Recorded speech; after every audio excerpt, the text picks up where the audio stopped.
Welcome, gun runner.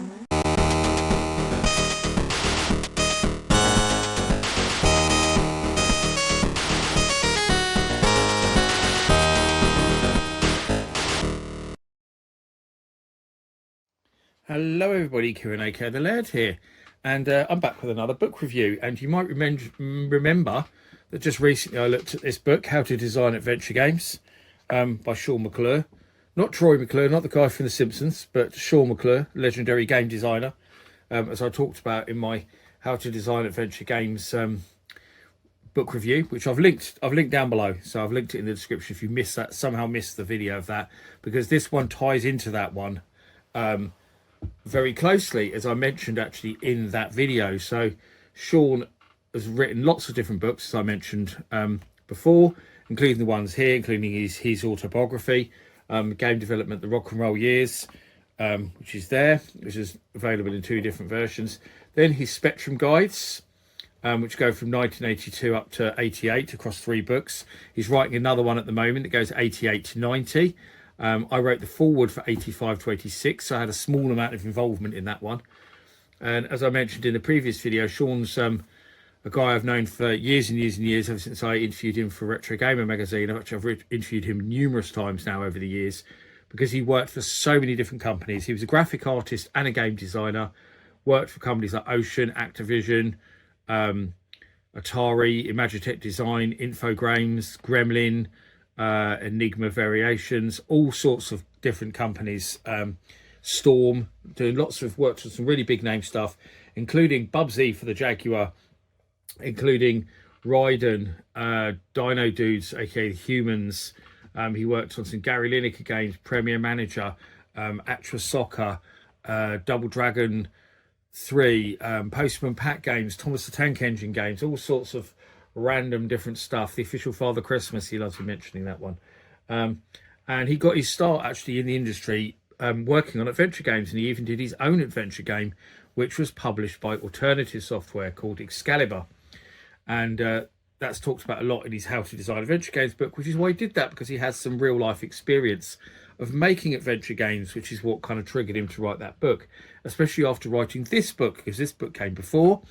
But I hadn't got round to reviewing this one until now, and really I should have reviewed this one before the other one, but the other one was a new book, so I wanted to get that review out first and then come back to this one, which is what I'm doing now, because this is his guide to adventure games, goes from 82 to 85. I think he is going to do another one that goes from 85 onto the next, I don't know, up to 1990 maybe. I'm not sure what he'll do. But yeah, includes a lot of interviews. It's a big old book, as you can see, very big old book. So there's lots in here to read, lots in here to get through. I mean, he talks a little bit on the back there about his career and all the great people he worked for.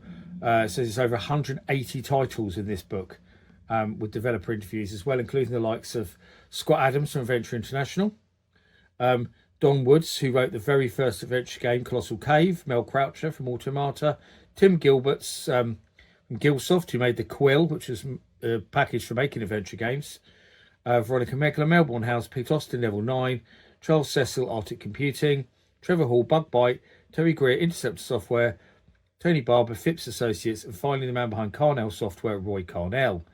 So some really good names there in the adventure game scene, if you were into your text adventures and graphic adventures back in the day, especially on the ZX Spectrum, because that is obviously the area that this book is covering, specifically Spectrum games. Those guys are involved with lots of other platforms as well, of course, especially Scott Adams, who did games for just about everything. So yes, and I should mention as well that all the art in this is done by Robin Grenville Evans, who's an absolute legend, who worked, did art for lots of Automatas games back in the day, but lots of other people as well. Absolute legend, lovely guy. I've met him. I've actually got a lovely drawing that he did of my wife, and wonderful guy. I can't say enough good things about Robin Grenville Evans. Very talented artist. Robin's a really, really good guy. So it goes into the contents, lots here to go through. So obviously lists all the games that it covers, and the games you'll see are every now and again he sticks an interview in next to one of the appropriate games that that person worked on. So that breaks up the reviews nicely with some different interviews. I can't really show you like the whole book here, and obviously it is quite text heavy, but there is some images in here, mostly there's the odd screenshots, images of the people who worked on them.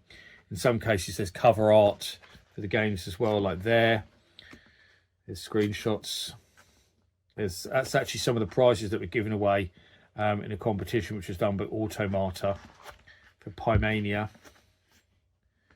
And there is Mel Croucher from Automata. So there's some adverts there as well, like there's some adverts for Richard Shepherd Software's games.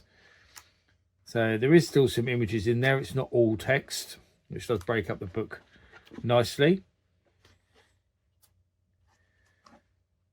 There we go, some more great cover art for some games, and going into 1983 there. Valhalla. A lot of people remember that's a bit of a classic.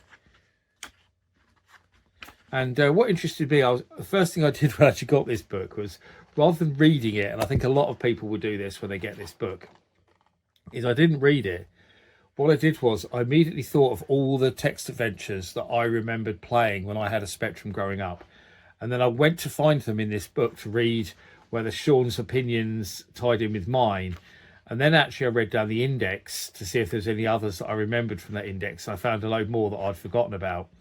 And yeah, it was interesting to see how his opinions, and actually generally, I found that his opinions were very, very similar to mine indeed.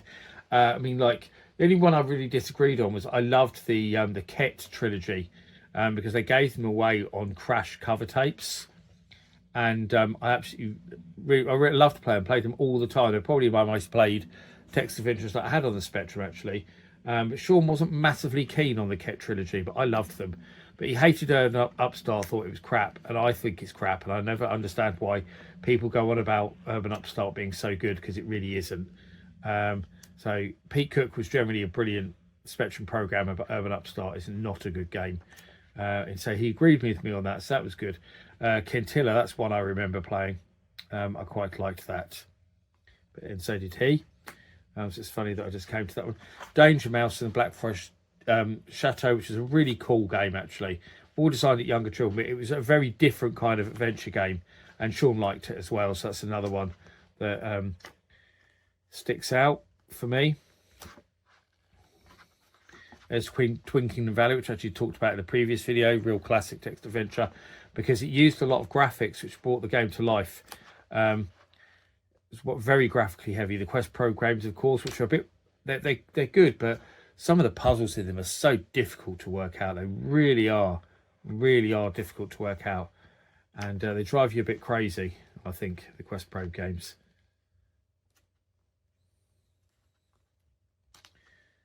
Lots more stuff here, as you can see.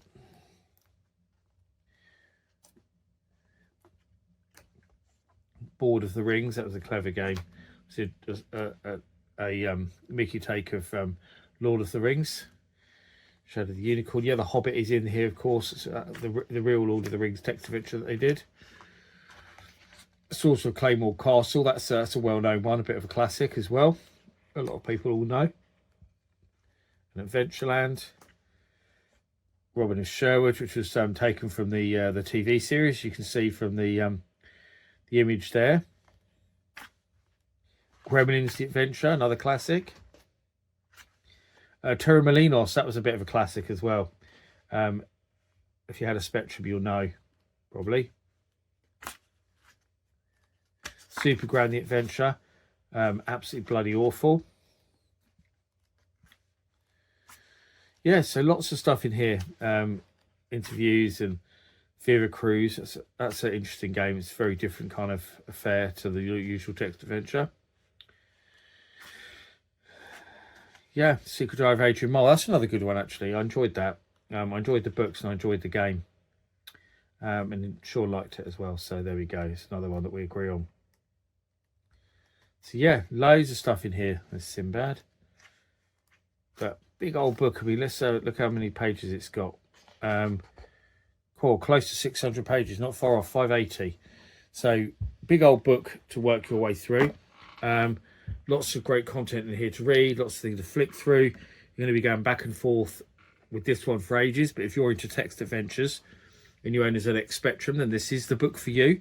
If you don't own a ZX Spectrum, because it's very easy to emulate the Spectrum. So if you like text adventures, you can always go and download a Spectrum emulator. I recommend ZX Spin because it's free and it works really, really well. Get that going on your PC and play some text adventures that way if you want to go and relive the old days when graphics weren't everything.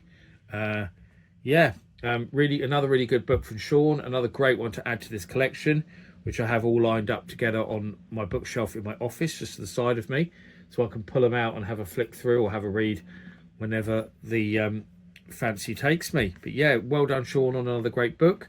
Thanks for sending it to me to look at again, and I recommend going and looking back at the reviews I've done of Shaun's other books, which I'll link, say, in the description, especially the How to Design Adventure Games, because that's a cracking book indeed. But as always, I've been the Laird. I thank you for watching, and I'll see you all again for another video very soon. Bye bye.